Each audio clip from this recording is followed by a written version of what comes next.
And welcome back. We're going to do the next area, which is the burned out and hollowed town of, well, they call it Ghost Town, but you know, whatever. It's a dead town of Blessoon. Yeah, it's not great. We're not going to actually learn any more story per se. We will get some new gameplay things, including collectibles and such. So these guys, they're plague rats. They're assholes because they poison you. And they are not great when you have them. Which, you know, you'd think, oh, all monsters act the way they do when you fight them. Shit, I could've... Fuck. I didn't think I was close enough.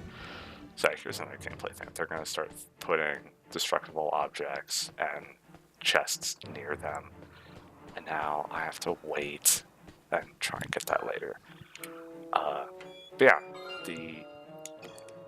what I was saying is not all cards act the way they do when you find them. And briefly, there's a journal that tells you the combination on the other side of the map. It's left and then right, right, and right. The soldiers will kind of tell you what you need to do in this area. They'll tell you about the 4 capstones, and you have to activate all of them to continue. And, you know, it seems kind of explanatory, especially because there's one right here, and anytime there's an exclamation point above your head, it's something important. But, you know, we're just going to hang out around here until we find it. Another battle. We'll activate this one, though. But yeah, not all cards act the way you think they should. Like the Sand Golem. The Sand Golem, you think, oh, that's a really, really good card. It was clearly a boss. It was wrecking shop, so it must be really good. It's not. It is a sack of hit points that wanders around and aggroes enemies to it, so that you don't get hit or your summons don't get hit. Also, that's another thing what I just did. You can hold down the summon button to keep the card going, which will make you invulnerable during the casting animation. You're also invincible during summons and when you use weapon cards. So timing it or just holding down the card like that is actually a really good way of avoiding damage. And also just a really, you know, it's just easy. So those are blue fairies. I don't think we've encountered any. Blue fairies will either restore a small amount of your health. They will restore some of your magic points for, you know, using the summon cards. They might give you back a card that has been used, or they could be a random enemy. So, you know, it's not always worth chasing one down, depending on your situation. So the only enemies that we really fight here are plague rats. Occasionally you'll find a dark raven. I believe you can actually fight lichens here, but they're so rare, I don't know if I've fought them before, or if I have, it certainly has been many. We're just gonna push down this door, because, you know, nobody lives here anymore, so fuck. And get a water hopper. Water hoppers are okay. A lot of cards that are not what you have to say. Now look at someone's site. Well, yeah. And then on that table is the journal that tells you the combination for the fountain. Yeah, and a plague rat.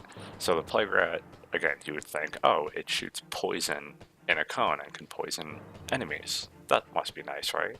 Well, no. It is another independent that just wanders around. It does not attack anything directly. Instead, it increases the tick damage of poison by 5 times. So, you know, if you're using a lot of things that poison, I mean, then, you know, go nuts. but it's really not that great. Even in conjunction with a Hydra card, which we'll get eventually, the Hydra just sits there as a lot of health, and it does poison tick damage to every enemy in the area, which, you know, is fun. It's not bad.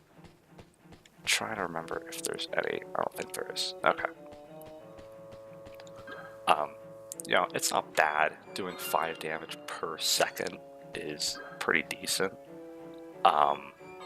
At this point in the game. Later on, you're going to be fighting things that have like 400 health, and it's really not that. Oh, hey, shit, it's a Lycan. How about that? I'm actually going to try and catch it. It's like Pokemon. I'm just going to throw all this shit out. So he did 8 damage. Shit. Alright, well, never mind. Damn it. So yeah, what you can do is you can capture monsters, you know, like I said, a la Pokemon. Basically what you do is when you hold on the left bumper, when you hold on the right bumper, or the right trigger, I guess, you will discard cards. If you hold down a card bind, you'll throw it. If you hold down the left bumper, trigger, whatever, I don't know what the button's actually called on a GameCube controller. Even though I'm using one. You will throw out the card, whichever one you press, and it will deal piss poor damage, like 2, 3, maybe 4 damage if you're lucky. And that will completely use the card. But if it gets a killing blow, then the enemy that you kill with it, you'll get their card. So it can be pretty nice. So here's a cutscene. I think this is... What's his name? Is it Jarvie? Anyway, this is new character, and... Oh yeah? Mr. Man. We are from Alonja. Or the... Jarvie's in the second game. This is Alexander. My bad. So this basically introduces our next gameplay mechanic of the collectibles. Red fairies are all throughout the levels.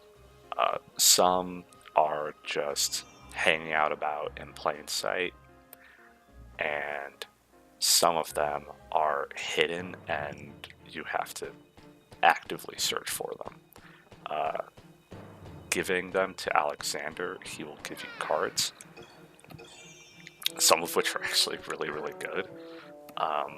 The first card he gives you just for visiting him again and giving him 1 isn't great, but once you get 10, he gives you the Banshee card, which, in my opinion, is one of the best weapon cards in the game.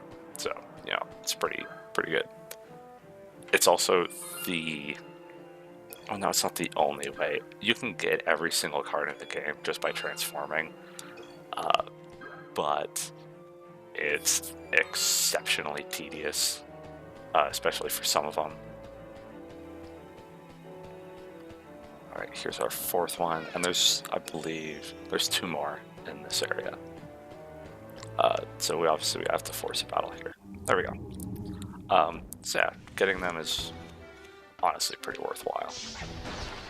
And then we're going to get another boss battle soon.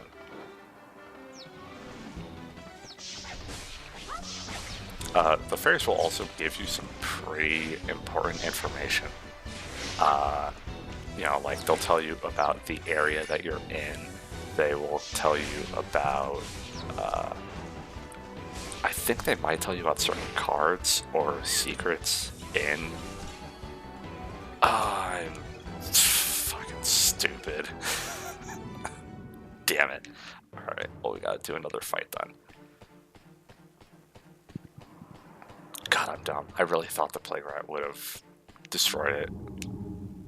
Just so I don't have to use a card, I'm gonna make sure he does. There we go. But I'm poisoned, and this is one of the worst mechanics because it will make you stop moving and it will force you to have a little damage animation. You only ever take 1 damage, but it's still Still just annoying.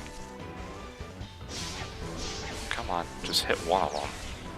Alright, well, we're gonna try and capture that other one just to show how that works.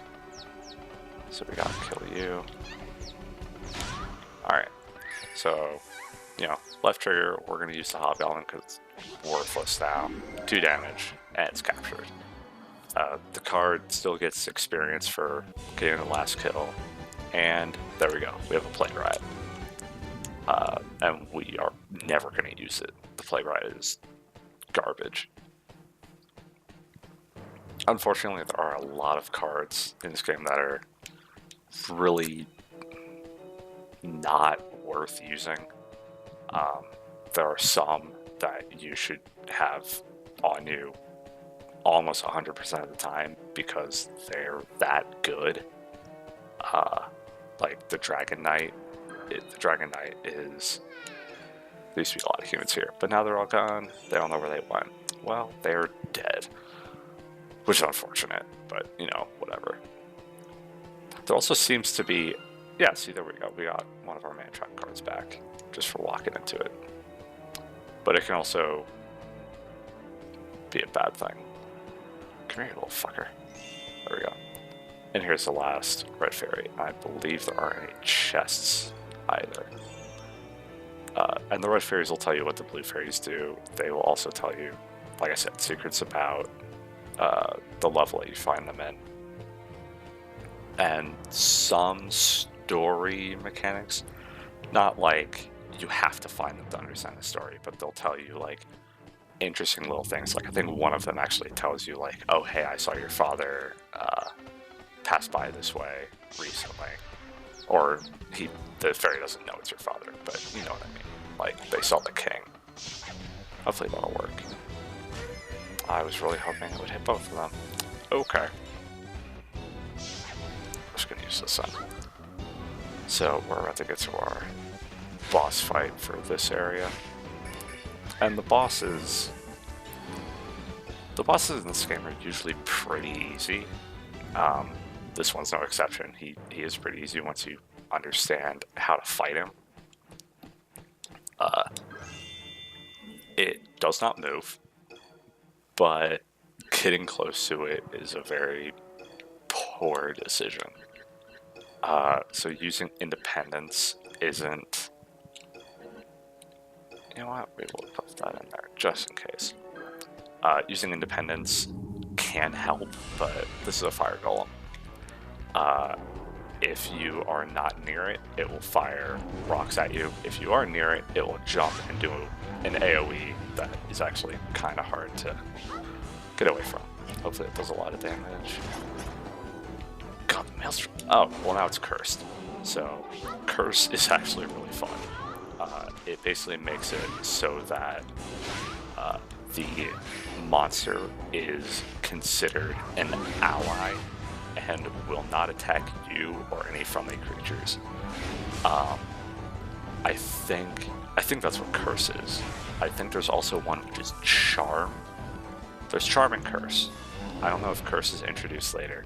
Regardless, one of them makes it so the monster won't do anything. The other will make it so that the monster will fight as an ally. What do we want to get the experience here? I'm also going to do a little test. I don't remember if you can capture bosses. I'm going to give the fairy this experience.